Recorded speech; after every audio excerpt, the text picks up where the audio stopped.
नमस्कार दोस्तों, मैं आशीष व्यास आप सभी का एक बार फिर से स्वागत करता हूँ आपके अपने यूट्यूब चैनल ट्रैब्ज़ैप। दोस्तों, आज से हम स्टार्ट कर रहे हैं डेली करंट अफेयर की एक शानदार सीरीज जिसमें हम आपको इंडियन और इंटरनेशनल करंट अफेयर्स के प्रश्नों के बारे में चर्चा करेंगे और केवल उन्हीं प्रश्नों पर फोकस करेंगे जो सभी प्रतियोगी परीक्षाओं के दृष्टिकोण से अति आवश्यक है। तो सबसे पहले मैं आपको बता देता हूँ कि हमने कुछ टाइम पहले ही अपनी एक एप्लीकेशन भी लॉन्च की है। तो अगर आपने अभी तक हमारी ऐप डाउनलोड नहीं की है तो आप एप्लीकेशन डाउनलोड कर लीजिए। इस एप्लीकेशन पर जो भी राजस्थान की गवर्नमेंट एग्ज़ाम की तैयारी कर रहे हैं उनको टेस्ट सीरीज़ मिलने वाली है। बहुत ही अच्छे लेवल की टेस्ट सीरीज़ हम ऑनलाइन और ऑफलाइन दोनों प्रकार से करवाते हैं। तो चलिए शुरू करते हैं हम आज का वीडियो। सबसे पहला सवाल, हाल ही में 30 अक्टूबर को किसकी 113वीं जयंती बनाई गई? तो दोस्तों, हाल ही में 30 अक्टूबर को जो अपने डॉक्टर होमी जहांगीर भाभा जी हैं, इनकी हमने बनाई है 113वीं जयंती। दोस्तों, जो भी साइंस से रिलेटेड है वो ज़रूर जानते होंगे कि होमी जहांगीर भाभा जी है वो साइंस के क्षेत्र में कितना बड़ा नाम है। तो चलिए हम इनके बारे में थोड़ी जानकारी लेते हैं। दोस्तों, ये हैं होमी जहांगीर भाभा जी, जिन्हें हम जानते हैं the father of Indian nuclear programme, यानी कि जो पितामह के रूप में जाने जाते हैं। भारत के परमाणु प्रोग्राम के पितामह जाने जाते हैं होमी जहांगीर भाभा। तो चलिए इनके बारे में हम थोड़ी डिटेल में जानकारी लेते हैं। सबसे पहले कि इनका जन्म कब हुआ था? तो दोस्तों, इनका जन्म हुआ था 30 अक्टूबर 1909 को। कहाँ हुआ था? इनका जन्म हुआ था मुंबई, महाराष्ट्र में। कहाँ हुआ था? मुंबई, महाराष्ट्र में। इनकी मृत्यु कब और कैसे हुई? तो दोस्तों, इनकी जो मृत्यु है वो हुई थी 24 जनवरी 1966 को। कहाँ हुई थी?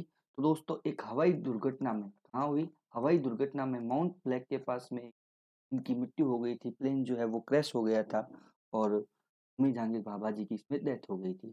इन्होंने साइंस के क्षेत्र में बहुत ही उल्लेखनीय कार्य किया और इन्हीं उल्लेखनीय कार्यों के लिए उन्हें 1951 यानी कि 1951 और 1953 से लेकर 1956 तक भौतिकी का जो नोबेल पुरस्कार होता है, किसका? फिजिक्स का जो नोबेल पुरस्कार होता है, उसके लिए इन्हें नॉमिनेट किया गया था। क्या किया गया था? नॉमिनेट किया गया था। हालांकि इन्हें ये पुरस्कार मिला नहीं था, लेकिन इन्हें नॉमिनेट किया गया। ये भी बहुत बड़ी बात होती है। उसके बाद में इन्होंने भारत में परमाणु का जनक क्यों कहा जाता है? इन्होंने एक संस्था की स्थापना की थी। कब की थी? तो वो की थी 3 जनवरी 1954 को। इन्होंने एक संस्था की स्थापना की थी जो भारत में परमाणु का कार्य करती थी। और जब इनका निधन हो गया तो भारत सरकार ने उसी संस्था का नाम क्या कर दिया? इन्हीं के नाम पर बार्क कर दिया। बार्क का फुल फॉर्म हो जाता है भाभा एटॉमिक रिसर्च सेंटर। तो इसकी स्थापना कब हुई थी? तो इसकी स्थापना हुई थी 3 जनवरी 1954 को। इसके जो वर्तमान में डायरेक्टर है वो कौन है? तो दोस्तों, जो इसके वर्तमान में डायरेक्टर है उनका नाम है अजीत कुमार मोहंती। क्या नाम है? अजीत कुमार मोहंती उनका नाम है। और इसका जो हेडक्वार्टर है वो कहाँ है? तो इसका जो हेडक्वार्टर है वो भी कहाँ है? मुंबई में है। तो चलिए बढ़ते हैं अगले प्रश्न की ओर। फीफा अंडर 17 वर्ल्ड महिला विश्व कप का खिताब किसने जीता? तो दोस्तों, हाल ही में स्पेन ने, किसने? स्पेन ने अंडर 17 महिला विश्व कप फीफा का अपने नाम किया है। दोस्तों, ये प्रश्न थोड़ा इंपॉर्टेंट हो जाता है। क्यों हो जाता है? क्योंकि ये जो वर्ल्ड कप खेला गया ये कहाँ पे खेला गया? इसका जो मेजबान देश है वो इस बार भारत था। और भारत ने दूसरी बार फीफा अंडर 17 महिला विश्व कप की मेजबानी की थी। फाइनल में स्पेन ने किसको हराया था? तो दोस्तों, फाइनल में स्पेन ने कोलंबिया को, किसको? कोलंबिया को 1-0 से हराया था और खिताबी मुकाबले में जीत दर्ज की। दोस्तों, इस साल फीफा का मेंस वर्ल्ड कप भी होने जा रहा है जो हर 4 सालों से होता है। तो इसलिए फीफा के बारे में थोड़ी जानकारी इंपॉर्टेंट हो जाती है। तो चलिए जानते हैं हम फीफा के बारे में। सबसे पहले फीफा का पूरा नाम क्या है? तो फीफा का पूरा नाम है federation international D football association. उसके बाद में इसकी स्थापना कब हुई थी? तो फीफा की स्थापना हुई थी 1904 में। इसका हेडक्वार्टर कहाँ है? तो इसका हेडक्वार्टर है ज्यूरिच, स्विट्जरलैंड में। कहाँ है? ज्यूरिच, स्विट्जरलैंड में इसका हेडक्वार्टर है। और जो वर्तमान में इसके प्रेसिडेंट है उनका नाम क्या है? तो उनका नाम है जियानी इन्फेंटिनो। क्या नाम है? Gianni Infantino. ये फीफा के वर्तमान में अध्यक्ष हैं। दोस्तों, इस साल यानी कि 2022 में जो फीफा वर्ल्ड कप होने वाला है वो हो रहा है स्टार्ट कतर में। 20 नवंबर से ये स्टार्ट होगा। और ये कौन सा एडिशन है? तो ये होगा 22वां edition FIFA men's world cup का।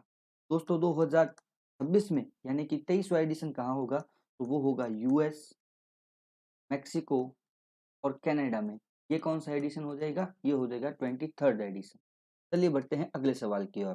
भारत में हर साल राष्ट्रीय एकता दिवस किसकी जयंती के उपलक्ष्य में मनाया जाता है। तो दोस्तों हम सभी को पता है कि भारत में जो राष्ट्रीय एकता की जो लहर चलाई थी और जो एक अखंड भारत का एक सपना देखा था, उनका नाम क्या था, सरदार वल्लभ भाई पटेल, जिन्हें हम सरदार पटेल के नाम से भी जानते हैं।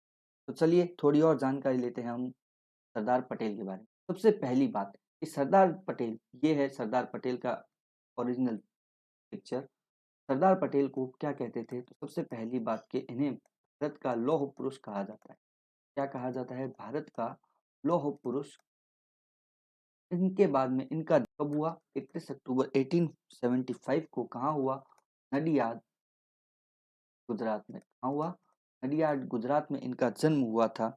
और ये स्वतंत्र भारत के फर्स्ट गृह मंत्री और उप प्रधानमंत्री थे। कौन थे, स्वतंत्र भारत के फर्स्ट गृह मंत्री और उप प्रधानमंत्री थे।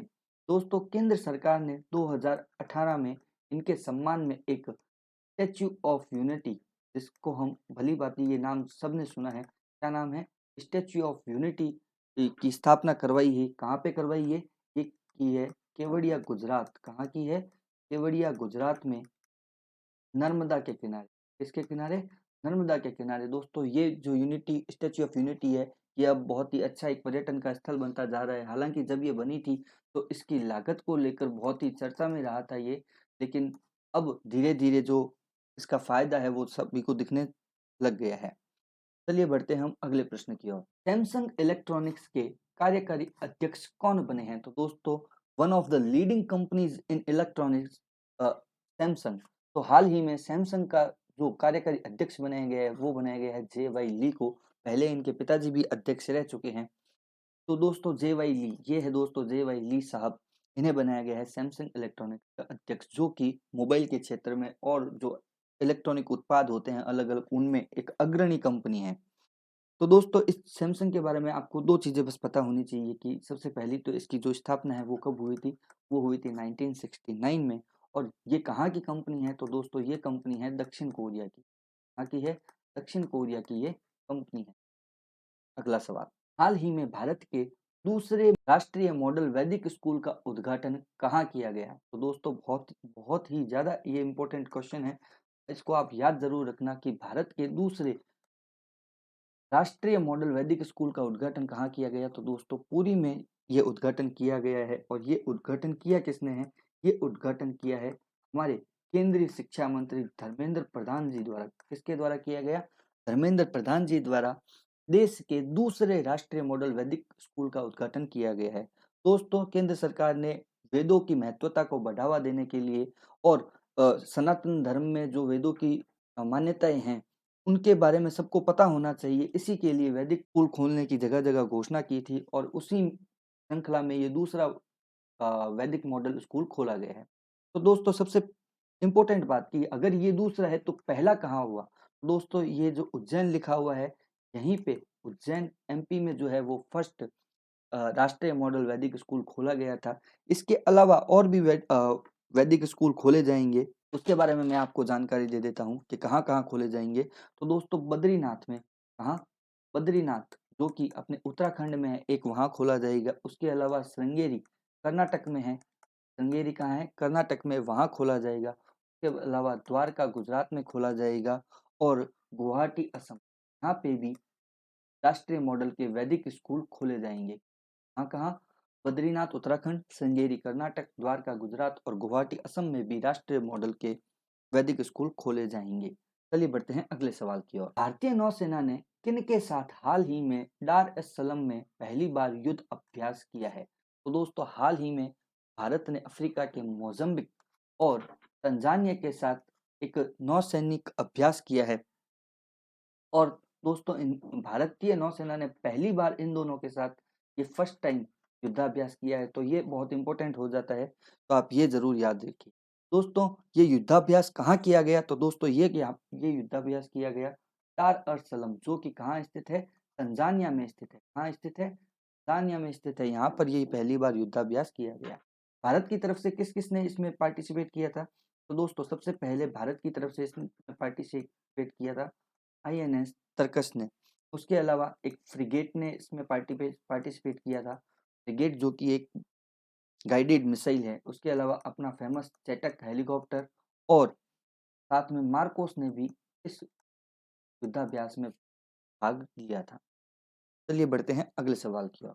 लुइज इनासियो लूला डी सिल्वा किस देश के नए राष्ट्रपति बने? तो दोस्तों ये जो महाशय हैं, जो अभी तक तो राष्ट्रपति बने हैं और फिर भी ऐसे हाथ करके बैठे हैं, ये महाशय ब्राजील के राष्ट्रपति बने हैं। कहाँ के नए राष्ट्रपति बने हैं? ब्राजील के नए राष्ट्रपति कौन बने हैं? लुइज इनासियो लूला डी सिल्वा। दोस्तों ये वर्कर पार्टी के हैं और इन्होंने ब्राजील के पूर्व राष्ट्रपति जायर बोल्सोनारो को हराया है। दोस्तों ये तो राष्ट्रपति क्या बने हैं, बहुत ही चिंता में लग रहे हैं। इनको यही चिंता है कि मैं ब्राजील की अर्थव्यवस्था को कैसे सही करूंगा। अगर आपके पास इनके लिए कुछ सुझाव हो तो आप इनको ट्विटर पर जरूर दें। चलिए बढ़ते हैं हम अगले सवाल की ओर। फुटबॉल फॉर स्कूल पहल के लिए एआईएफएफ और फीफा के साथ समझौता ज्ञापन पर किसने हस्ताक्षर किए हैं? तो दोस्तों हाल ही में फुटबॉल को युवाओं में फुटबॉल का बढ़ावा देने के लिए एक समझौते पर हस्ताक्षर किए गए हैं और ये समझौता किया है हमारे फिर से धर्मेंद्र प्रधान जी ने, जो कि कौन है? केंद्रीय शिक्षा मंत्री है। किनके साथ किया है? तो इन्होंने किया है एआईएफएफ। दोस्तों नाम याद रखना, एआईएफएफ के साथ और फीफा दोनों के साथ मिलकर ये किया है। ये दोनों अब क्या काम करेंगे? तो दोस्तों ये 25 मिलियन युवाओं को, कितने युवाओं को? 25 मिलियन युवाओं को ये सशक्त करने का काम करेंगे। फीफा के बारे में हम आपको पहले ही जानकारी बता चुके हैं। अब थोड़ी सी जानकारी एआईएफएफ, इसका जो फुल फॉर्म है वो है ऑल इंडिया फुटबॉल फेडरेशन और वर्तमान में जो इसके अध्यक्ष हैं, दोस्तों ये थोड़ा याद रखना इंपॉर्टेंट हो जाएगा। उसका नाम है कल्याण चौबे जी। क्या नाम है? कल्याण चौबे जी वर्तमान में एआईएफएफ के अध्यक्ष। चलिए बढ़ते हैं अगले सवाल की ओर। किस देश ने सुल्तान जोहोर कप 2022 का खिताब अपने नाम किया? तो सबसे पहली तो बात कि सुल्तान जोहोर कप का जो खिताब है ये जीता है भारत ने। अब थोड़ी सी हम जानकारी लेते हैं सुल्तान जोहोर कप के बारे में। दोस्तों ये जो सुल्तान जोहोर कप है, सबसे पहले ये देखिए, ये वो भारत के शेर हैं जिन्होंने सुल्तान जोहोर कप को जीता है। बड़ी खुशी की लहर इनमें और पूरे देश में इसी के साथ छा गई है। दोस्तों सुल्तान जोहोर कप है क्या? तो दोस्तों ये हॉकी से रिलेटेड कप है। किससे रिलेटेड है? सबसे पहली बात और बड़ी बात, ये हॉकी से रिलेटेड है। ये एक अंडर 21 मेंस कप है। कौन सा है? अंडर 21 मेंस कप है, जो हर साल आयोजित होता है। जो हर साल आयोजित होता है और हर साल होता कहाँ पे है? ये होता है हर साल मलेशिया में। कहाँ होता है? मलेशिया में ये हर साल आयोजित होता है। इस साल भारत ने ये कप जीता है। किसने जीता? भारत ने। कितनी बार जीता है? तो दोस्तों तीसरी बार भारत ने ये कप जीता है। किसको हरा कर जीता है? तो दोस्तों ऑस्ट्रेलिया को हरा कर भारत ने ये कप तीसरी बार जीता है। सुल्तान जोहोर कप का जो पहला संस्करण वो कब हुआ था? तो दोस्तों सबसे पहला जो संस्करण था इसका हुआ था सन 2011। कब हुआ था? सन 2011 में। इससे पहले मैंने जैसे आपको बताया कि भारत ये तीसरी बार जीता है। इससे पहले भारत 2013 और 2014 में लगातार 2 बार ये कप जीत चुका है। चलिए बढ़ते हैं अगले सवाल की। इस भारतीय जोड़ी ने फ्रेंच ओपन सुपर 750 बैडमिंटन प्रतियोगिता जीती है। तो दोस्तों हाल ही में भारत के लिए बहुत ही गौरवमयी पल एक बार फिर से दोहराया गया और ये जो दोहराने वाले खिलाड़ी थे ये कोई और नहीं, हमारे बैडमिंटन स्टार कौन है?